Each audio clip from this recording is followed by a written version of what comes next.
सुप्रभात बच्चों।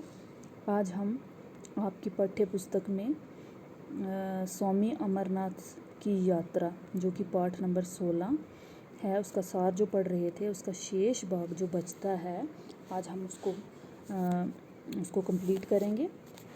तो हमने कहाँ तक पढ़ा था?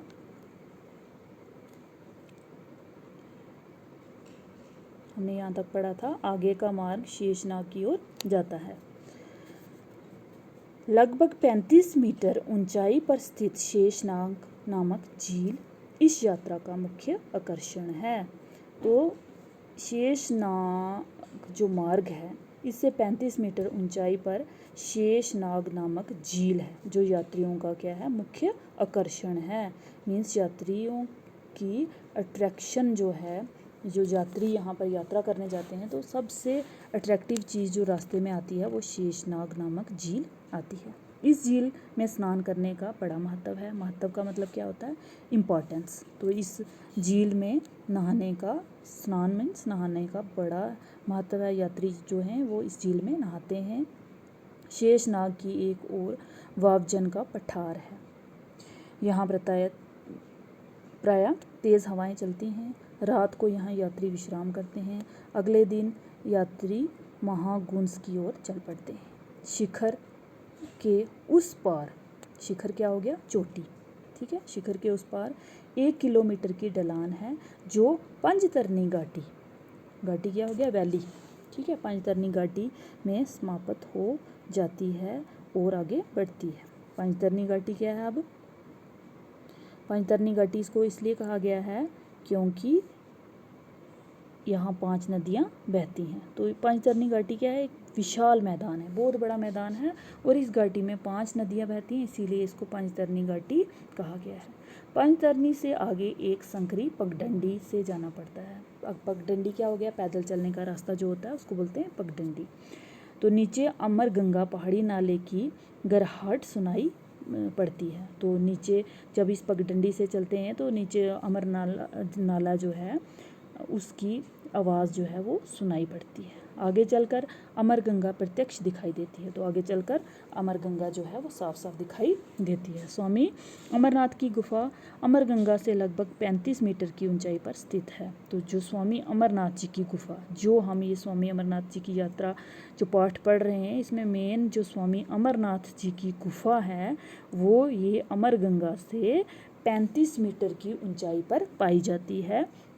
गुफा में जगह जगह जल की बूंदें टपकती दिखाई देती हैं। तो गुफा में जगह जगह जल की जो बूंदें होती हैं, ड्रॉप्स, जो छोटे छोटे जल के, पानी के छोटे छोटे ड्रॉप जो हैं वो टपकते दिखाई देते हैं और भक्तजन उसे अमृत समझकर ग्रहण कर लेते हैं। ग्रहण का मतलब पी लेते हैं। गुफा के भीतर क्या हो गया? अंदर छोर पर लगभग 1.5 मीटर ऊंचा हिमलिंग बनता है। छोर क्या हो गया? किनारा। तो गुफा के भीतर, गुफा के अंदर लगभग 1.5 मीटर ऊंचा क्या बनता है? हिमलिंग। हिमलिंग क्या हो गया? बर्फ का लिंग जो है वो बनता है। 2 अन्य स्थानों पर हिमखंड दिखाई देते हैं और 2 अन्य मतलब दूसरे 2 अन्य स्थानों पर, गुफा के अंदर ही 2 अलग अलग स्थानों पर हिमखंड, हिम मतलब बर्फ के, खंड क्या हो गए? टुकड़े, छोटे छोटे टुकड़े दिखाई देते हैं, जिन्हें जो भक्तजन हैं वो पार्वती और गणेश के रूप में उनकी क्या करते हैं? पूजते हैं, उनको पूजा करते हैं। उधर अमर कबूतरों का जोड़ा घोंसले से निकलकर उड़ता दिखाई देता है। तो अमर कबूतरों के बारे में आपने सुना ही होगा कि गुफा के अंदर, जो अमरनाथ जी की गुफा है उनके अंदर कबूतर हैं जो अमर हैं, जो अमर कबूतर हैं।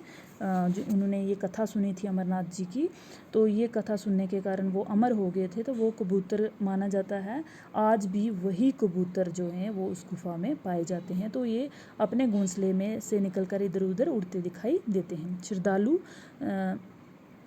सामूहिक भजन कीर्तन में भाग लेकर अलौकिक आनंद प्राप्त करते हैं। तो जो श्रद्धालु होते हैं, जो यात्रा करने वो जाते हैं, वो सामूहिक का मतलब क्या होता है? पूरे इकट्ठे होकर, पूरे जुलूस के साथ जो इकट्ठे होकर वो क्या करते हैं?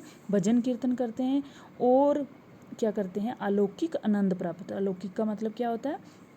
इस लोक से परे, यानी स्वर्ग जैसा आनंद जो है, स्वर्ग जैसी खुशी जो है उस गुफा के अंदर जब भजन कीर्तन करते हैं तो स्वर्ग जैसा आनंद उन्हें प्राप्त होता है, हासिल होता है। हमारे देश में श्रावण पूर्णिमा के इस धार्मिक त्यौहार के दिन रक्षाबंधन का उत्सव बड़ी धूमधाम से मनाया जाता है। तो हमारे देश में श्रावण पूर्णिमा के दिन, जिसको हम पूर्णमासी कहते हैं, श्रावण की जो पूर्णमासी होती है उस दिन रक्षाबंधन का त्यौहार भी बड़े धूमधाम से मनाया जाता है।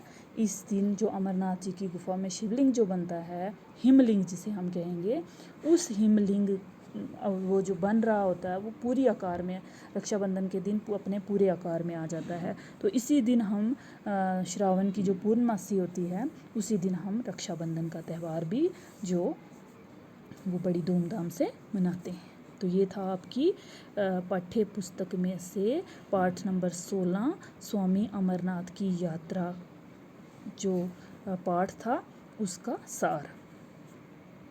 तो इसके क्वेश्चन आंसर जो हैं वो आपको मैंने PDF बना के भेजे हैं। तो आपने क्या करना है, उनको अच्छे से अपनी नोट कॉपी में उतार लेना है और फिर मुझे होमवर्क सेंड करना है और इसको अच्छे से याद भी करना है।